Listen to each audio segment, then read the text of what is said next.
Pues es positiva en primerísimo lugar, esa es la realidad. Yo creo que en un momento de profunda tensión entre los Estados Unidos y América Latina en general,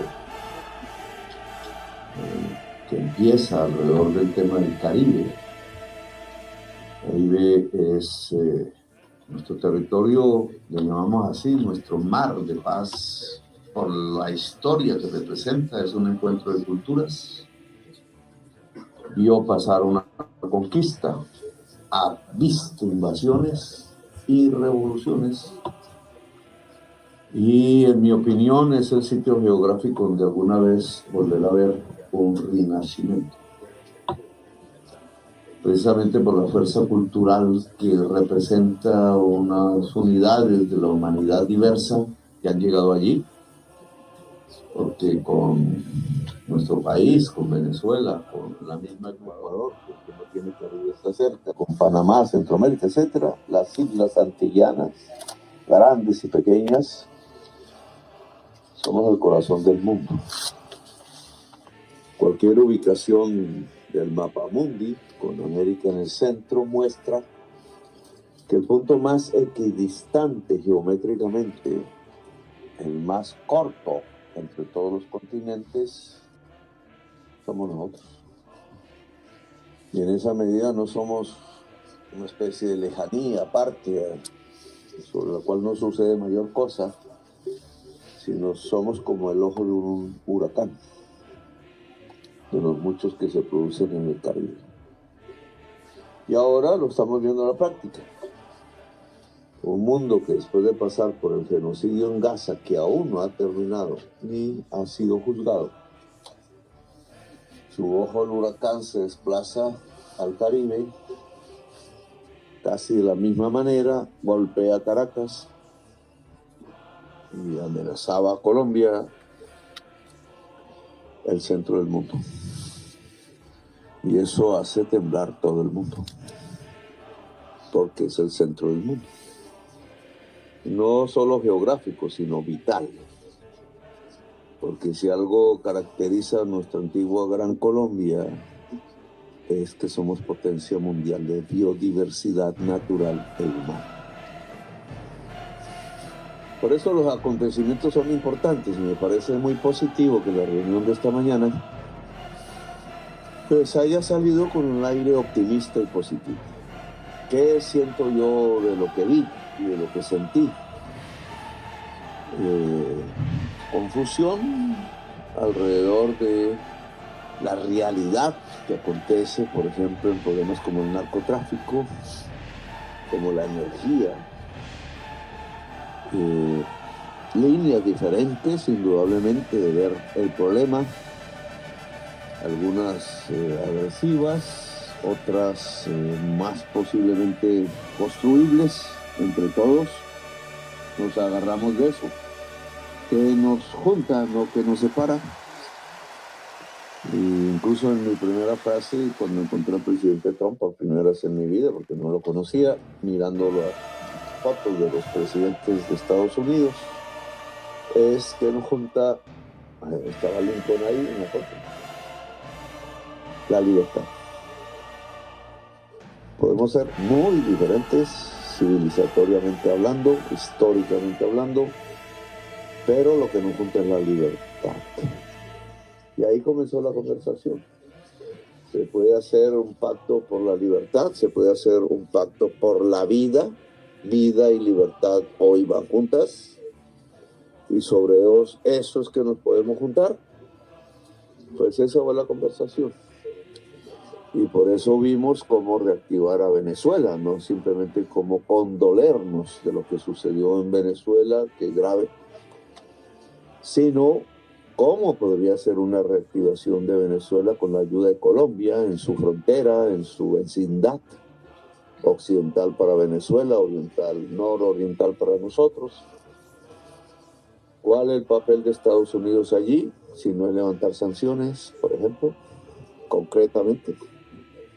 Y cómo dejar fluir allí, incluso con aporte de los Estados Unidos, unos flujos que ya se han construido desde hace mucho tiempo, que son comunes, una realidad, lo repetimos muchas veces. Colombia y Venezuela somos un mismo pueblo, una misma historia, y por tanto en los momentos más difíciles donde se pone en cuestión la existencia de nuestras naciones, dejarla fluir y juntarse y volverse poder como Bolívar pensó que podríamos ser. Y por eso allí hablamos del flujo de la energía, el flujo de las gentes, la necesidad de que eso se libere de cualquier coerción, las posibilidades que ya tenemos porque lo preveíamos antes con nuestras empresas de petróleo públicas, con nuestras empresas de energía limpia públicas. Incluso pude contar algo que quizás no se sabía, y es que desde el norte de la Guajira, desde la Guajira misma, podemos tener energía limpia, eólica y solar para toda Colombia, para toda Venezuela, y aún nos queda para exportar.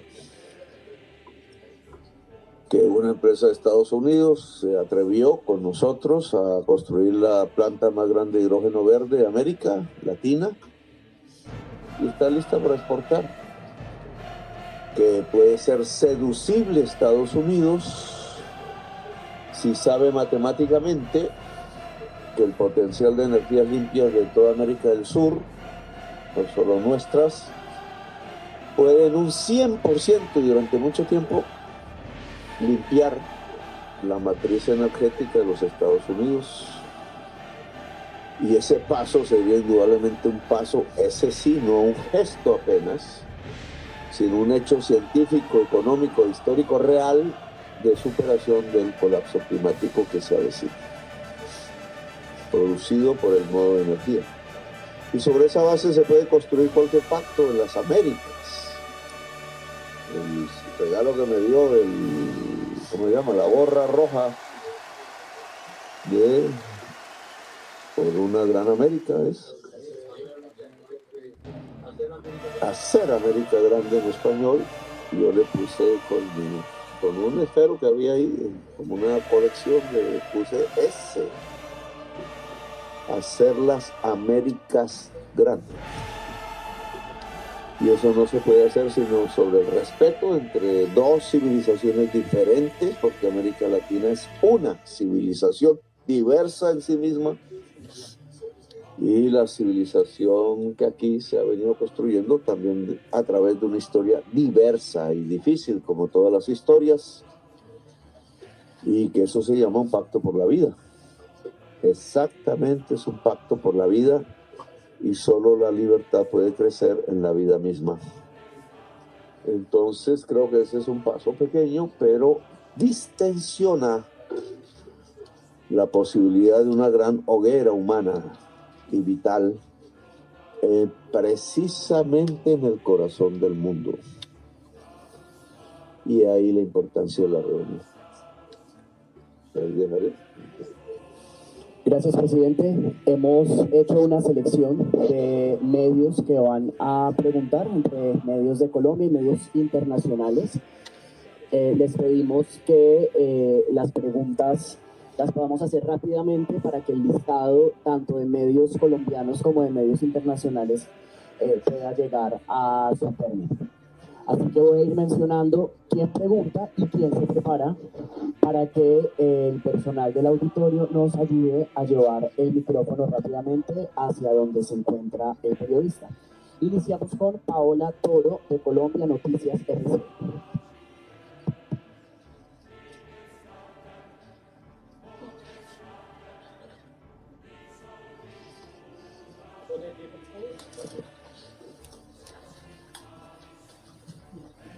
Presidente, ¿qué tal? Muy buenas tardes. Queremos saber más sobre esas posibilidades de las que usted está hablando, que ya hay en Venezuela con la reactivación de la que usted conversó con el presidente Donald Trump. Usted mencionó en declaraciones a la prensa de la participación que podría tener Ecopetrol, que podría tener monómeros, y también ya sabemos el contexto de petroleras estadounidenses que han pedido a la administración Trump que haya seguridad en el terreno venezolano para que ellos puedan operar.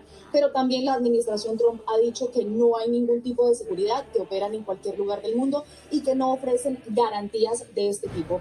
¿Esto qué quiere decir? ¿Que Ecopetrol va a tener algún tipo de garantía para poder operar en Venezuela? ¿Cómo va a ser? ¿Y de qué posibilidades reales estamos ya hablando?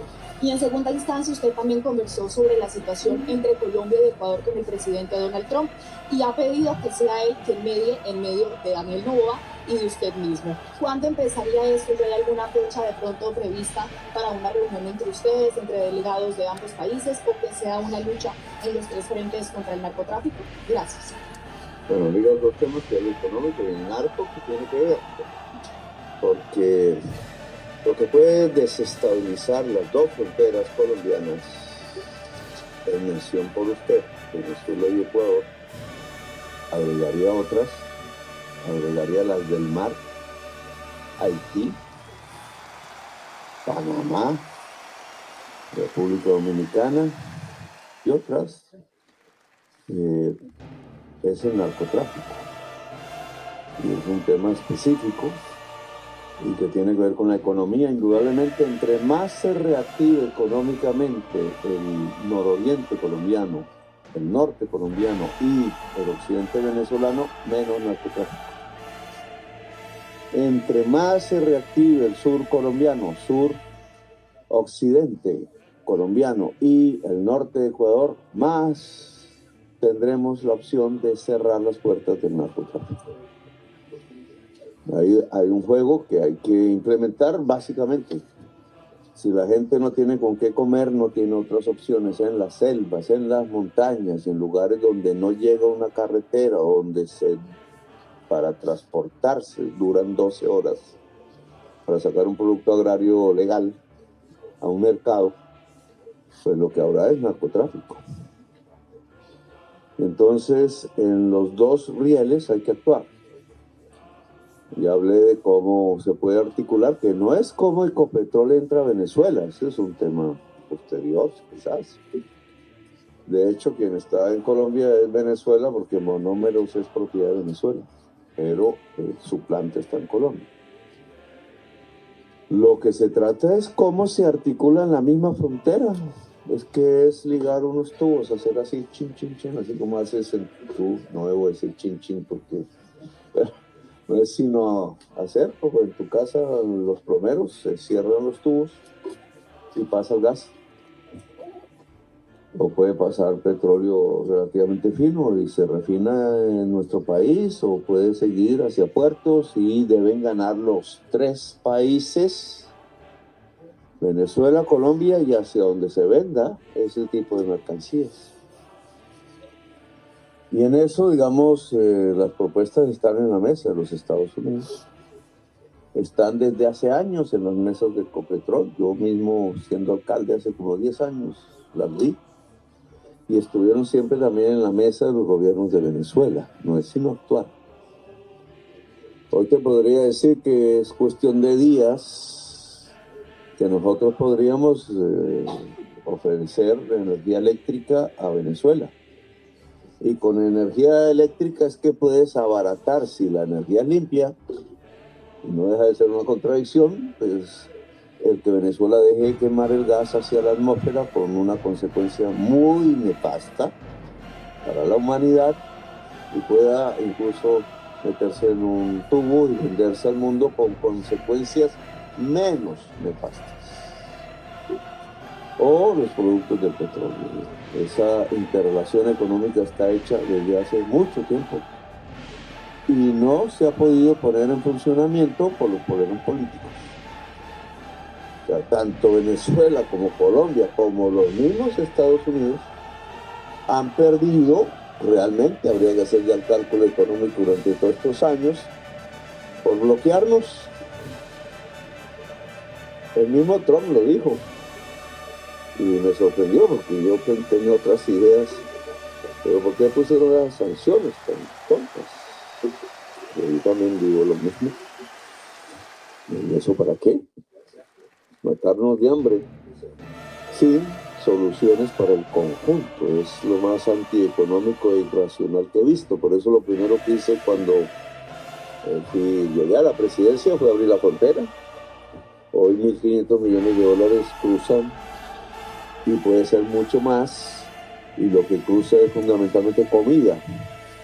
En cambio, cuando se cerró la frontera, lo que más se comerció entre los dos países fue cocaína. Es irracional lo que se hizo. El trabajo sobre ya el narcotráfico, que hace usted una parte de su pregunta, pues volví a repetir lo mismo. Hay que ir sobre los capos. En Estados Unidos hay una creencia,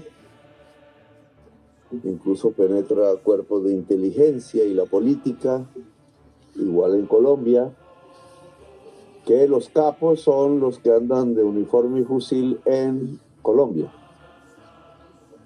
con los diferentes alias que tú como periodista colombiano conoces. Esa es la segunda línea. La tercera. La primera línea del narcotráfico no es la que te imaginas. La primera línea del narcotráfico vive en Dubái, en Madrid, en Miami. Lo conocen las agencias de los Estados Unidos. Le pasé sus nombres al presidente Trump, sus lazos más allá de sí mismos. Son los capos de capos. Sus capitales están fuera de Colombia. Y hay que perseguirlos conjuntamente a través de una articulación de inteligencias de muchos sectores del mundo, y está propuesto y se está haciendo.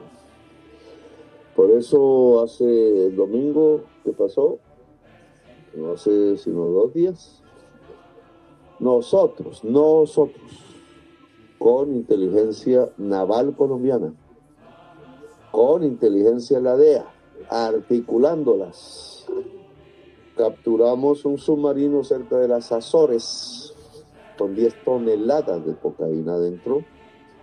No murió nadie. Su dueño, conozco su nombre en este momento y estoy esperando que lo capturen. Y no está en territorio colombiano. Y así, con un barco de 2 toneladas, también el día sábado.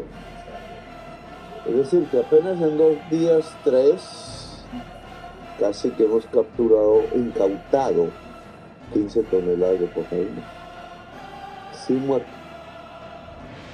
Pero en la frontera con Ecuador hay decenas de muertos calcinados. Son 2 métodos diferentes, 2 maneras muy diferentes de entender una lucha contra el narcotráfico. Una brutal interesada, que más bien lo que termina es promoviendo poderes mafiosos y narcotraficantes. Y otra inteligente, que va y es eficaz. Y se lo dije al presidente Trump: si usted quiere un aliado, una lucha contra el narcotráfico, es contra los capos de los capos. Le mostré los videos de cómo los campesinos, hoy por miles, y aquí está la responsable del programa, Gloria, que te quieres presentar, levántate un poco. Está logrando que miles de campesinos arranquen ellos mismos de raíz la hoja de coca, la mata de la hoja de coca. Y esa es la manera más eficaz de erradicar. Lo demás es mentiras, porque cae un veneno encima de las hojas, no acaba la vegetación, la mata, la especie, y vuelve y nace más productiva. Y temas así que las trae la experiencia misma, que en Colombia es altísima, y que se junta con el mundo y se quiere ofrecer al mundo, y cuando se junta con inteligencias también con experiencia, somos eficaces. Por eso mi gobierno es el que más miles de toneladas de cocaína ha incautado en toda la historia de la humanidad.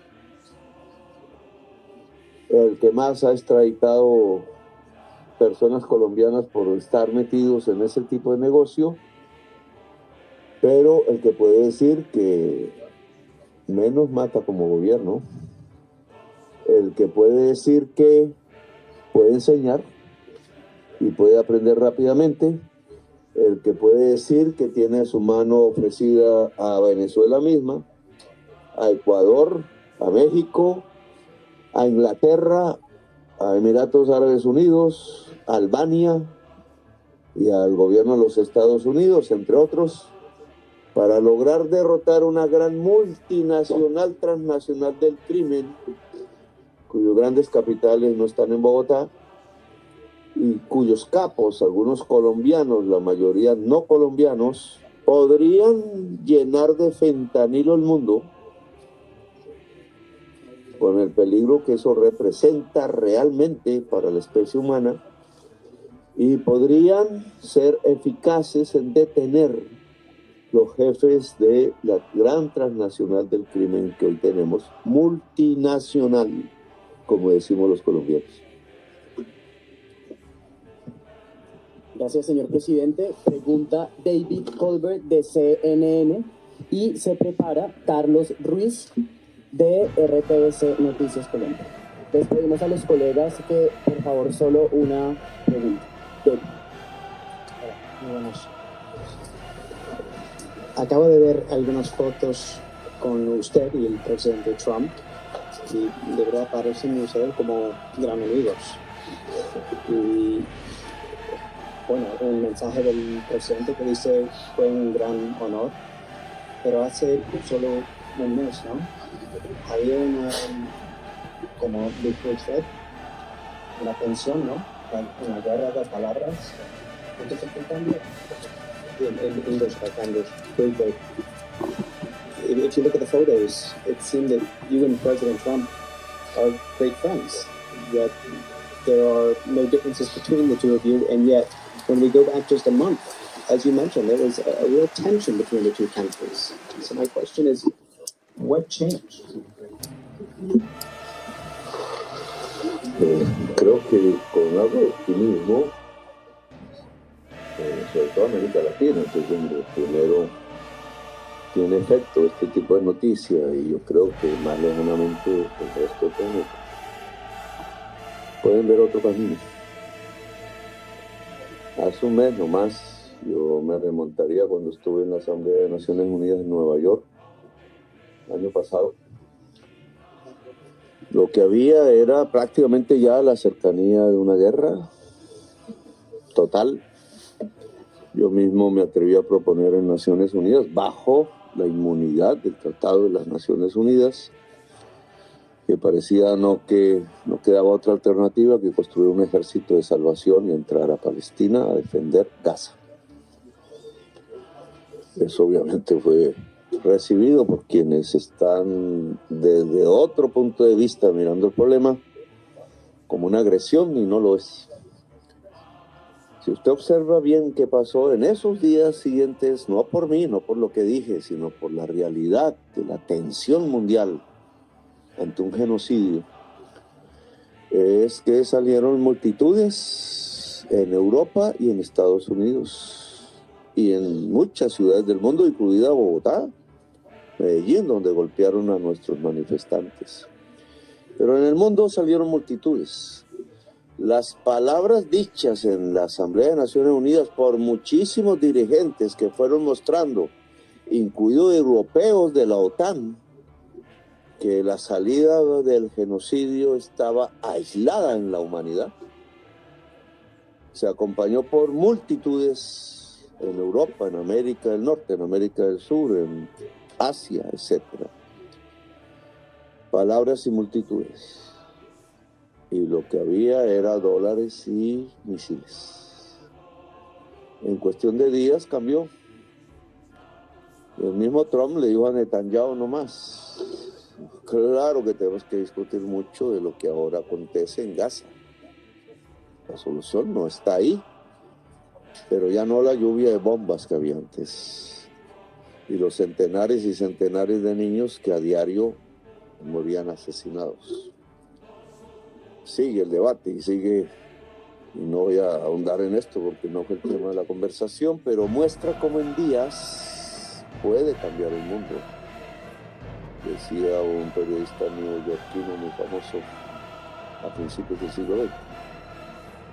Entonces, lo que estás viendo ahora obviamente no tiene la misma importancia. La vi mucho en los días que siguieron la Asamblea de Naciones Unidas, Hoy hay un debate mundial para todas las civilizaciones del mundo. ¿Cuál es el papel de Europa? ¿Cuál es el papel del mundo árabe? En este momento, ¿cuál es el papel de Naciones Unidas cuando nos acercamos a una nueva elección de secretario general o secretaria? ¿Cuál? No mostró incapacidad, no es necesario una reforma. ¿Vamos camino a la barbarie sin Naciones Unidas o vamos camino a algo superior a Naciones Unidas que congregue más la hermandad humana, el diálogo de civilizaciones? Son temas que aquí no ni era la reunión para discutirlas, pero abres esos caminos. El presidente de Estados Unidos recibió en su casa a un presidente latinoamericano, no soy el primero, no seré el último, y hablamos de problemas concretos y de caminos conjuntos para solucionarlos. Él no cambió de manera de pensar en muchos temas, yo tampoco, pero es que ¿cómo se hace un pacto? Un pacto no es entre hermanos gemelos. Un pacto es entre contradictores que pueden encontrar los caminos de una hermandad humana. ¿Y se puede hacer en días? Sí, yo vi hacer la paz en Colombia. Yo mismo fui protagonista en 3 horas. Y me volvió presidente de Colombia. Presidente, muchas gracias. Pregunta Carlos Ruiz de RTBC. Se prepara Karen de Jong de Washington Post. Gracias, señor presidente. Pues yo entiendo perfectamente que usted no vino a hacer una gestión personal, pero el hecho de que usted salga optimista, positivo de esta reunión con el presidente Trump, ¿cree que el presidente Trump cambió de opinión frente a lo que pensaba de usted hasta el punto de que, por ejemplo, lo va a sacar de la lista Clinton, de la lista OPAC? Yo no pregunté eso. Usted sabe, conoce mi vida y sabe que buena parte de mi juventud no ha necesitado ni de bancos ni de chequeras. Y por eso no me preocupa mucho. Sí le dije que es entre libres. Y uno no puede actuar bajo chantajes. Haz esto, si no pasa esto. No, ni por, nosotros decimos, ni por el chiras. No actuamos bajo chantajes. Y las fotos, creo, y el ambiente de la reunión, creo, demuestran una reunión entre tú y tú, entre iguales, que piensan diferentes, sí, con poderes diferentes, obviamente, pero capaces de encontrar caminos comunes, punto. No personales. Ni él me habló de sus negocios, ni yo de los míos, que no tengo, pero sí lo invité a Cartagena, que le dije que era un lugar muy chévere y bello para estar y vivir. Pero en relación a lo que usted dice, no hablamos de eso. Las consecuencias son lógicas desde el punto de vista personal. Digamos, no me hice elegir para ver si me va mejor o peor como individuo. Presidente, muchas gracias. Pregunta Karen de Jong de Washington Post. Se prepara Catherine Ávila de Milán.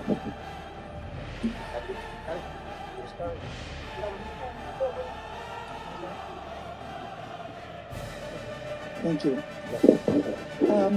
Last year, when things were not going very well between you and President Trump, the United States said, President Trump said that he was canceling all United States aid to Colombia. And you later responded that you were canceling intelligence cooperation with Colombia. Are those things off the table now? Thank you. Yo nunca cancelé, dije, anuncié así, pero nunca cancelé las cooperaciones entre inteligencias porque las amplié. Dado la característica multinacional de los flujos hoy de sustancias psicoactivas, que he pedido a Marcela, que está aquí, también puede presentarse aquí. Marcela Tovar es científica de las más reconocidas en el mundo en relación a estos temas de lo que se llaman sustancias psicoactivas, que es ahora nuestra embajadora en Viena y allá tiene que librar en la Comisión de Drogas de Naciones Unidas.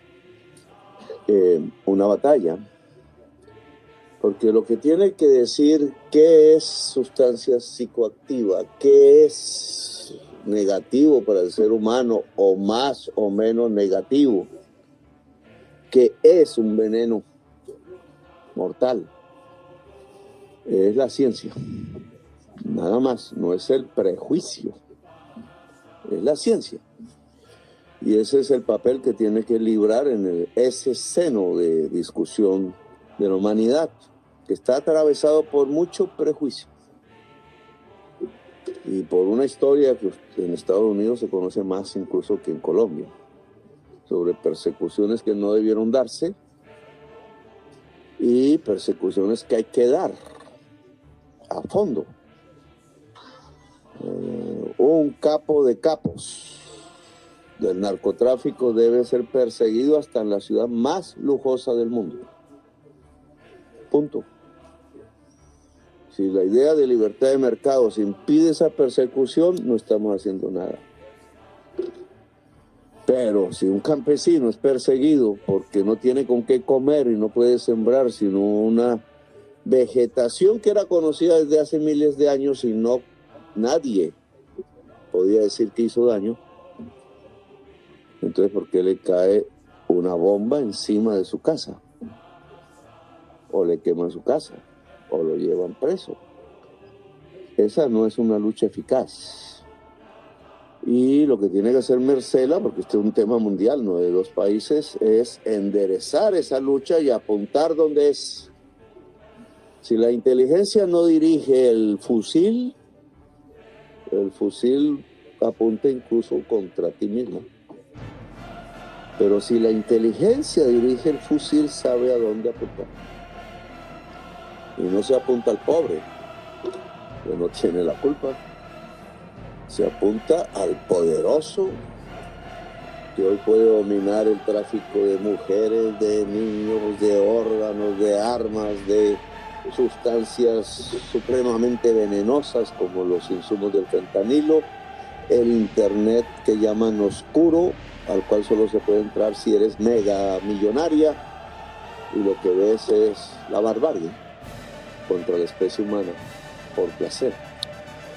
Todo ese tipo de adicciones que no tienen que ver sino con la incapacidad de amar y la soledad absoluta que ciertos sistemas sociales construyen sobre el ser humano, importante para consumir, pero no para sentir, pues te lleva a estas situaciones graves.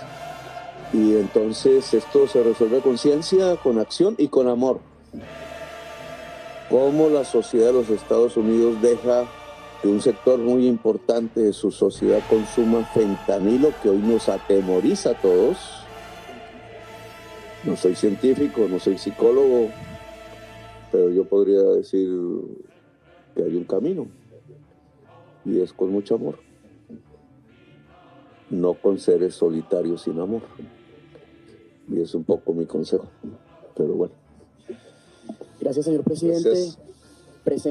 Pregunta Catherine Ávila de Blue Radio y se prepara Eric Basay de Política.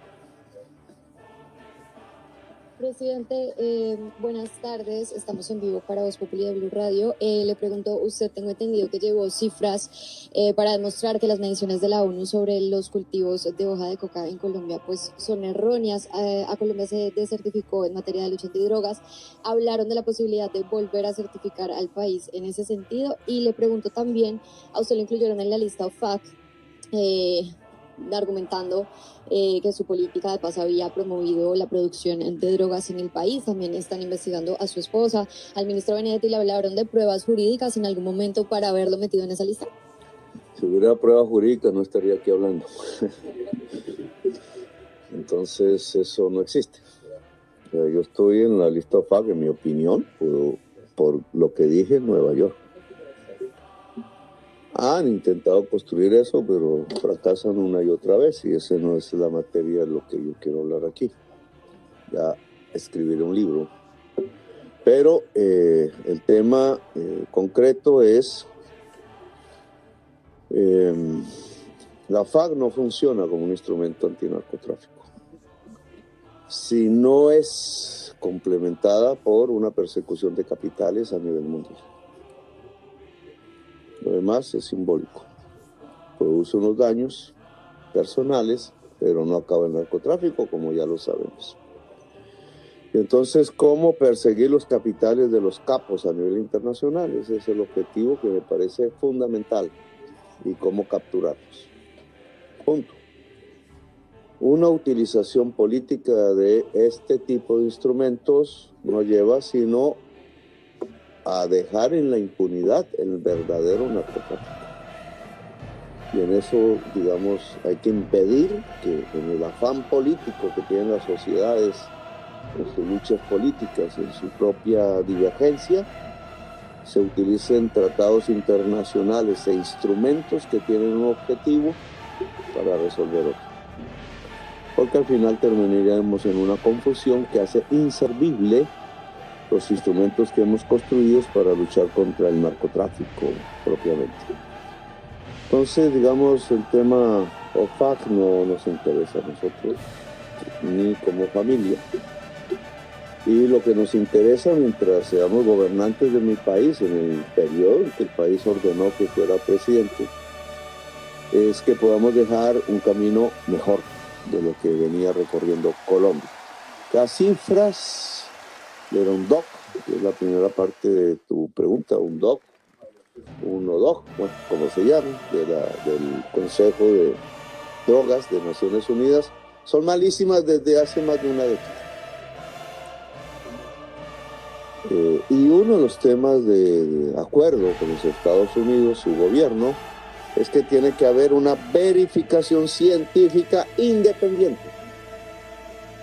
Si nosotros decimos nuestro campesinado va a sustituir arrancando de raíz las matas de hoja de coca y reemplazarlas por cacao, coca o café, se verifica científicamente y no por nosotros, para no engañarnos.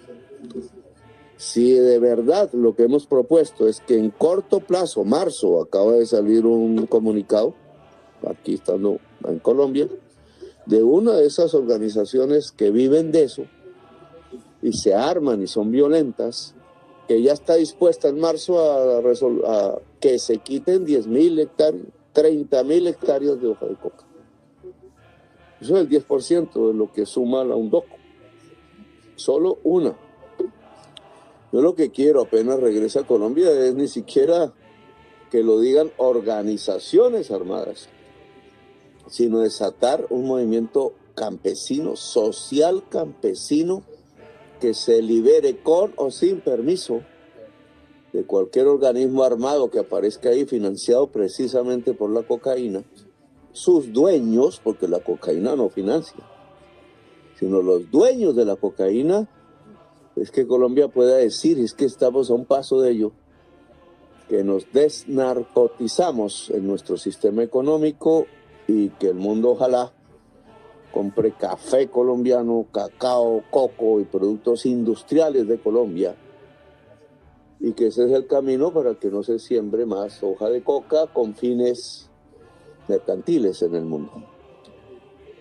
Hoy ya tienes una noticia de una de esas regiones en el sur, en la frontera con Ecuador, que dice somos capaces hasta marzo, de aquí a marzo, de quitar 30.000 hectáreas en Nariño y Putumayo, frontera con el Ecuador.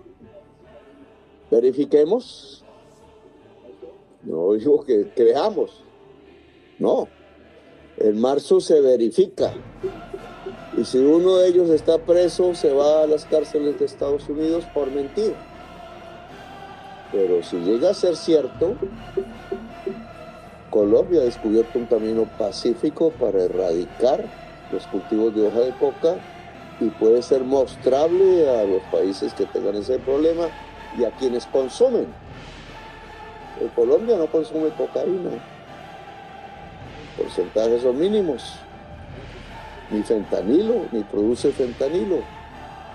Los consumidores en gran número, en donde estén, sus gobiernos tienen que analizar el porqué del consumo. ¿Qué lleva un ciudadano o ciudadana, joven a veces, a perderse en el mundo del fentanilo? ¿Por qué se suicida y por qué hay suicidio en masa? Tema en el que no me puedo meter porque yo soy el presidente de Colombia y no de otras regiones del mundo. Gracias, señor presidente. Pregunta Eric Basail de Político y se prepara Luis Eduardo Maldonado de Caracol Noticias. Muchísimas gracias, muy buenas tardes, señor presidente. En cuanto a la desertificación de Colombia, articuló el presidente o el secretario Rubio algunos datos, algunas cifras, algunas metas que tiene que lograr Colombia antes de que cambien la designación en la lista de majors. Muchísimas gracias. Yo no conocía personalmente a Rubio. Había ahí algunas personas que conocía, una y la mayoría no. Pero la conversación fue con Trump. Básicamente eso, y de lo que dijo Trump en la reunión es que él no cree en sanciones. Que no las ve en este caso particular. No las ve racionales. Y yo creo que tiene razón. Es lo mismo que yo pienso. Este no es un camino de sanciones, este es un camino de libertad. Eso me enseñó Simón Bolívar y creo que enseñó aquí también Washington. Este es un camino de libertad y es sobre la base de la libertad que se construyen las verdaderas soluciones. Lo demás no construye sino un camino en donde no queda sino el explosivo, la bomba, los muertos y la sangre. Bueno, gracias. Gracias, señor presidente. Gracias. Presenta pregunta Luis Eduardo Maldonado. Todavía. Maldonado me puede preguntar en Bogotá. ¿Cómo me va a dejar por fuera, presidente? Semejante viaje me deja por fuera. ¿Cómo? No, presidente, yo quiero, usted está hablando de Ecuador. Su solicitud concreta, su petición al presidente Trump, ¿cuál es? ¿Lo quiere poner a trabajar para superar esta guerra económica con Ecuador? Pero el papel de él, ¿cuál sería? Y podemos entender con todo lo que han dicho, porque es que el presidente Trump habla maravillas de usted, firmó mensajes muy positivos, usted está hablando muy bien de él. Aquí nace una nueva era diplomática, política y económica de los dos países, ¿con alguna condición? Yo creo que nace un camino, sin caer en vanidades, ¿no? Porque usted sabe que la soberbia es mal compañero. Y la codicia peor, la codicia mata la vida. Pero aquí nace es un camino, o se fortalece, porque nunca ha desaparecido en realidad. Nace un camino en donde gente diferente, regímenes diferentes, maneras de pensar diferentes, poderes diferentes, porque tenemos nosotros un poder, solo que es diferente, se pueden encontrar. No hay necesidad de boxear, no nos golpeamos, no nos arruñamos, nos sonreímos. I like you, me dijo él.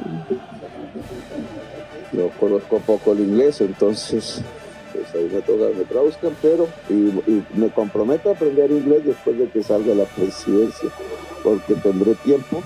Pero es un camino diferente, un encuentro entre diferentes, sin humillaciones de ningún tipo, en donde tratamos de encontrar unas soluciones de acuerdo a la experiencia entre dos naciones alrededor de problemas concretos. El futuro, la hermandad humana, si las Naciones Unidas sirva o no, es algo que tenemos que encontrar para después. Pero el camino nos enseña que ese después se puede encontrar precisamente hablando, como son los seres humanos, cómo resuelven los problemas los seres humanos. A golpes queda sangre, venganza. Y los pueblos latinos sí que nos perjudica ese ancestro de la vendetta.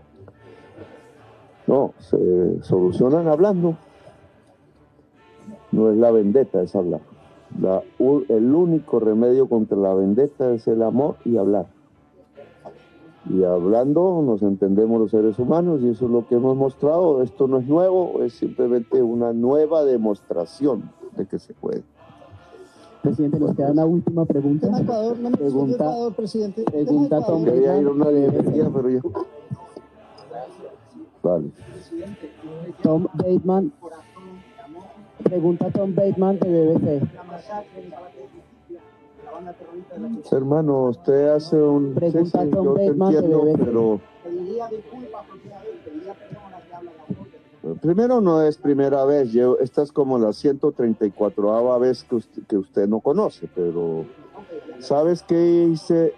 Déjame hablar, hermano, un momentico, porque yo te escucho y debes dejarme contestar. Pero una de las cosas que hicimos en la reunión, porque de eso se trata, no de quién mató a Jorge Eliezer Gaitán, no de quién asesinó 6.000 militantes de la Unión Patriótica, no de quién asesinó a Carlos Pizarro, no de quién me torturó a mí en la cárcel. Ojo, pero ¿cuál fue lo que le dijimos a Trump hoy? Le pedimos en una carta escrita en inglés, que saque, ¿cómo es el nombre? Saque a la luz pública, desclasifique todos los informes que en la inteligencia de Estados Unidos hay sobre dos hechos de la historia de Colombia. Me preguntó Trump, ¿es que nosotros fuimos culpables? Me dijo él. Yo le dije, no creo. No aparece en nuestros registros. 1. 9 de abril de 1948, que inició la muerte de 300.000 colombianos. Genocidio en Colombia. 2. La toma del Palacio de Justicia, primero por el M-19, segundo por el Ejército, que está en curso en unos hechos donde murieron otros 200.000 colombianos. En Colombia hubo un genocidio que aún no termina. Y nuestra labor en construir la paz, que yo hice personalmente con el comandante Carlos Pizarro, es frenar el genocidio que hay en Colombia y en cualquier parte del mundo. Bueno, gracias. Muchas gracias, señor presidente. De esta manera finalizamos esta rueda de prensa. Muchas gracias a todos los colegas.